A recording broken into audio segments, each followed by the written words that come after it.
It ends in 2008 with a young woman strapped to a gurney, hemmed in by photographers, the legend Crazy Town Express stamped underneath her image.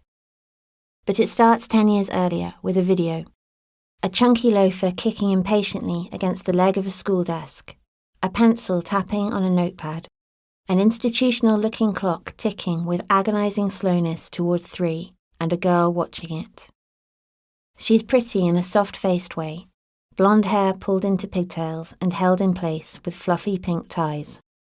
Then the bell tears apart the quiet in the boredom and, at the same time, pulsing piano chords break into the soundtrack. Led by the girl, the class spills out into the corridor and starts dancing. This is a classic American high school, the kind of place you know even if you don't know it, part of the universal grammar of being a teenager laid down by Hollywood.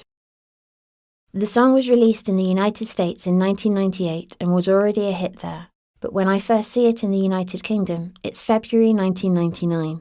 I'm 17, the girl in the video is 16, and I can't look away, can't break my attention from the melodrama of it all. "Oh baby, baby," the girl sings, in a way that falls somewhere between abject and accusing. How was I supposed to know?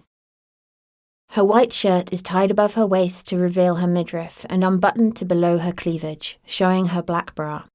In the gap between her thigh-high socks and skirt hem, there's a flash of skin, a mix of innocence and availability that is pure Humbert fantasy. I'd read Lolita the summer before, sprawled on the back lawn with the sun on my bare legs.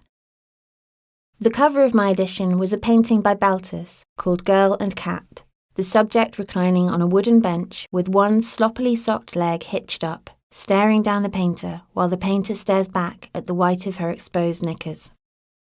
The girl in the video has the same expression as the girl in the Baltus painting, her mouth gently set and unsmiling, dark eyes wide and frank. Sometimes the camera cuts to the girl on her own, leaning against the wall, looking up in supplication. She begs for a sign, dragging the word sign out into a 5-syllable cascade of agony before she makes her demand, and hit me baby one more time.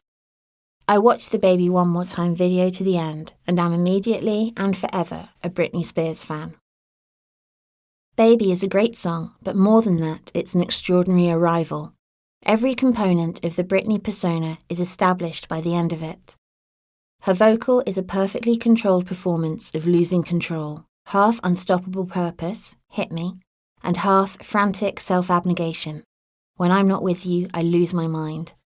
Half child tendering her bruised naivety and half woman, the drive of Baby is unquestionably adult, and that's almost entirely a product of Britney's delivery. The song, with its escalating intensity and never quite resolved tension, feels like unrequited longing rendered into music, but the lyrics are tame. Aside from the masochistic double entendre of the chorus, there's not a single line you could describe as definitively sexual. And even the chorus was an accident, claimed songwriter Max Martin. He told the press that, being Swedish and not a native English speaker, he'd taken hit to be US slang for call in the sense of hit me up, and written the song in all unknowingness. Baby was turned down by the R&B girl group TLC, who objected to the violent implications. No disrespect to Britney, it's good for her, T-Boz Watkins of the group told MTV in 2013. But was I going to say hit me baby one more time? Hell no. Tellingly, by the time the song became Britney's, the words hit me in the title had been replaced by a teasing set of ellipses. Someone besides T-Boz seemed to have spotted the issue. The song TLC eventually chose as the lead single from their second album is practically the anti-Baby. Creep is a slinky ballad in which the narrator doesn't beg her neglectful boyfriend for attention, but cheats on him to make the relationship bearable. Britney took the provocation and turned it into the whole text of the song. She later told Rolling Stone journalist Rob Sheffield that she'd spent the evening before the Baby recording session listening to Soft Cell's 1981 version of Tainted Love, another anthem of longing that ends up luxuriating in its own submission. Singer Mark Arman starts by begging a lover to stay away, but come the outro, he's pleading to be touched. The aim, Britney explained to Sheffield, was always to sound sexy. Everything about Britney's image asserted her innocence, and everything about that innocence's ostentatious performance encouraged at least one part of the audience to imagine her despoiling.